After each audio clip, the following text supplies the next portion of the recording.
ഇവിടെ വന്നാൽ നിങ്ങളൊക്കെ അടിച്ചു പാരിട്ടുണ്ടാവാം. എന്തുകൊണ്ട്? സ്വാഭാവികമായി ഒരു റൂമിൽ നിന്ന് പോണെങ്കിൽ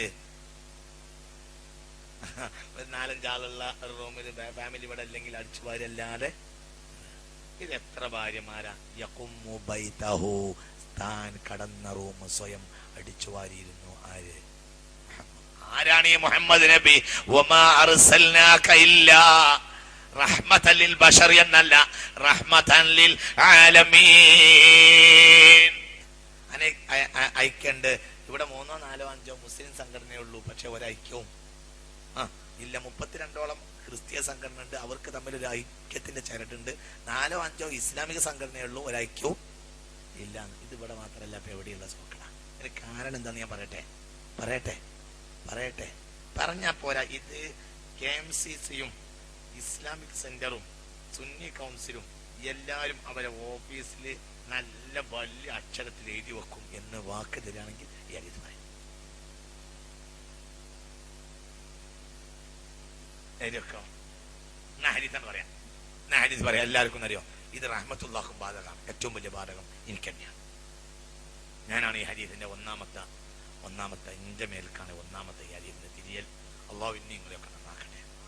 പറയണം എവിടെ നമ്മളെ വിഷയം എന്നറിയോ? ഹബീബായ നബി പറഞ്ഞു എവിടെ നമ്മളെ പ്രശ്നം? എവിടെ അനേക്കുണ്ടായത്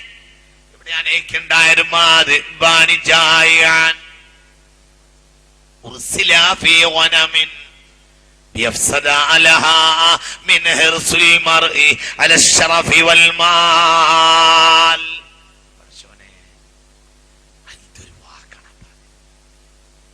ذئبان جائعان أرسلا في غنم بيفسد عليها من حرص المرء على الشرف والمال. ഹബീബായ നബി പറഞ്ഞു, കേട്ടോളൂ ഭയങ്കര രസമുള്ള ഹദീസാണ്. കേട്ടോളൂ കാലന്റെ അടുത്ത് എന്നെ തരി ഇപ്പൊ പറഞ്ഞുതരാം.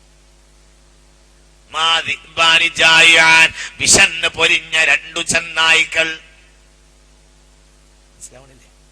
മനസ്സിലാവുന്നില്ലേ? വിശന്ന് പൊരിഞ്ഞ 2 ചെന്നായ്ക്കൾ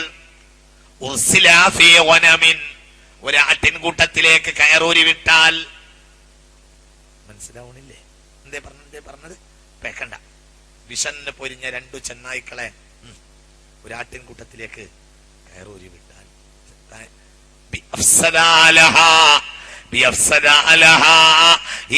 ഈ ചെന്നായ്ക്കൾ ആട്ടിൻകൂട്ടത്തിന് കേടുവരുത്തുകയില്ല.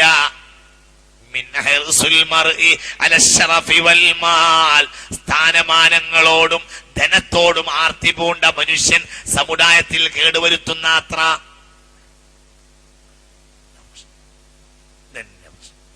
പ്രശ്നം കഴിഞ്ഞു. പ്രശ്നം തന്നെ. മനസ്സിലാവുന്നുണ്ടാ? ഒന്നുകൂടി ഞാനിത് പറയാം. എന്തൊരു വാക്കാണ് പറഞ്ഞത്. എന്റെ പടം പറഞ്ഞത്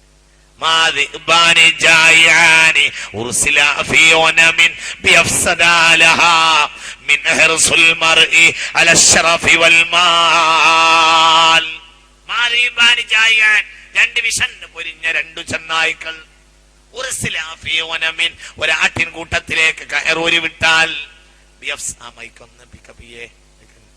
ഫസ്റ്റ് ഫോം തരുന്നില്ല, ശ്രദ്ധിക്കാൻ. എന്നെക്കൂടെ പണിയെടുപ്പിച്ചാൽ തലേന്ന് സംഗതി വരൂല. എന്നെക്കൂടെ പണിയെടുപ്പിക്കാൻ.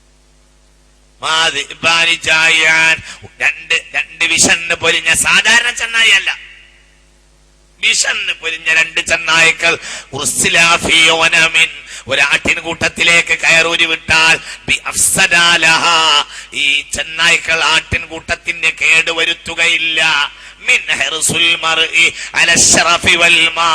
സ്ഥാനമാനങ്ങളോടും ധനത്തോടും ആർത്തി പൂണ്ട മനുഷ്യൻ സമുദായത്തിൽ കേടുവരുത്തുന്ന അത്ര. നമുക്ക് ഓരോരുത്തർക്കും 2 ആർത്തി കൂടി. 1 സ്ഥാനത്തോടും 2 പണത്തോടും. നമ്മളെ കാത്തിരക്ഷിക്കട്ടെ. പിന്നിട്ടു ഞങ്ങളെ കൈകളിൽ നിന്നും ഖുർആൻ തിരുവേദം ഖുർആൻ അങ്ങനെ കയ്യിൽ നിന്ന് വീണ് പോയിരിക്കുന്നു. മനുഷ്യന്മാരെ എല്ലാ കിതാബും പഠിച്ചു, എല്ലാ കിതാബിന്റെ ലൈബ്രറി ഉണ്ടാക്കി, പക്ഷേ അലിഫിന്റെ അർത്ഥം അറിയില്ല. അലിഫിന്റെ അർത്ഥം പറയട്ടെ.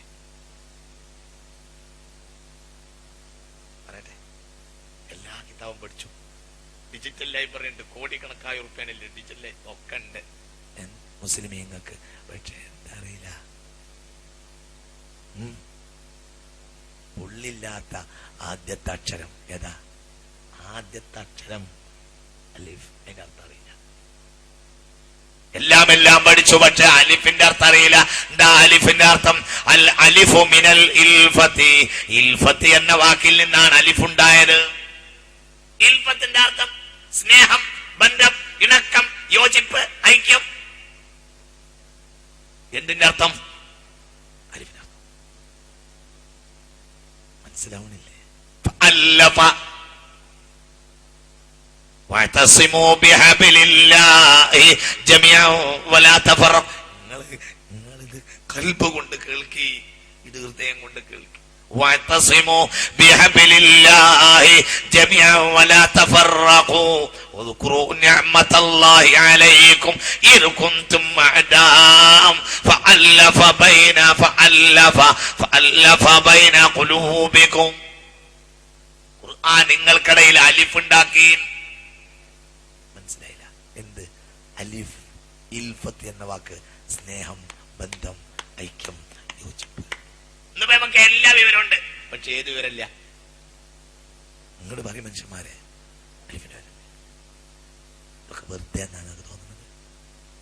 എന്റെ അറബി ഭാഷയിലെ ആദ്യത്തെ അക്ഷരം അലിഫായത്. അറബി ചെറിയ ഭാഷയാണോ? അറബി നിങ്ങൾ പഠിക്കൂ. ഫഇന്നഹാ ലുഗതി വലുഗതുൽ ഖുർആനി വലുഗതു അഹ്ലിൽ ജന്ന.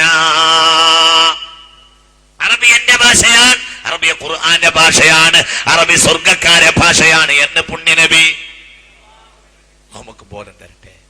സ്നേഹബന്ധമില്ല, ഐക്യമില്ല, യോജിപ്പില്ല. മുഅ്മിനീങ്ങളെ ഹബീബായ നബി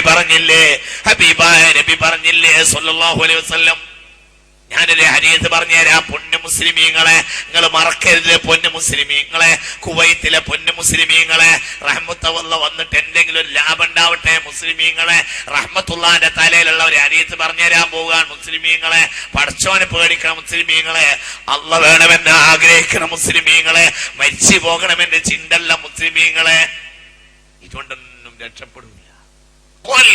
قل متاع الدنيا قليل قل متاع الدنيا قليل. ഇന്റെ ചെറുപ്പകാലത്ത് ഇന്ത്യയിൽ ഏറ്റവും സ്ഥാനമുള്ള ആൾ ഇന്ദിരാഗാന്ധി ആയിരുന്നു.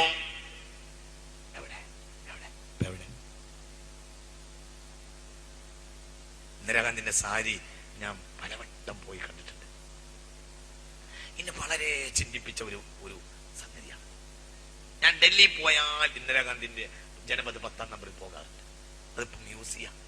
ആ സാരി എന്റെ ജീവിതത്തിൽ കൊണ്ടുവന്ന ചിന്ത വളരെ വിലപ്പെട്ടതാണ്. ഇന്ദിരാഗാന്ധിയുടെ വീട്ട് മ്യൂസിയാക്കി സൂക്ഷിച്ചിട്ടുണ്ട്. ഒരു സാരി ഇങ്ങനെ ഒരു പെണ്ണ് ഉടുത്തൊരിഞ്ഞ് നിൽക്കുന്ന രൂപത്തിൽ ഇങ്ങനെ വെച്ചിട്ടുണ്ട്. സാരിയിലെ വെടിയുണ്ട കൊണ്ട ഭാഗങ്ങളിലൊക്കെ തോള അങ്ങനെ വെച്ചിട്ടുണ്ട്. അങ്ങനെ അടയാളപ്പെടുത്തി. മനസ്സിലാവണില്ലേ? നിങ്ങൾ 984 മുതൽ സാരി ഇന്നും നിലനിൽക്കുന്നു. 2007 വരെ 23 കൊല്ലായി ആ സാരി നിൽക്കാൻ തുടങ്ങിയിട്ട്. പക്ഷേ സാരി അണിഞ്ഞാളവിടെ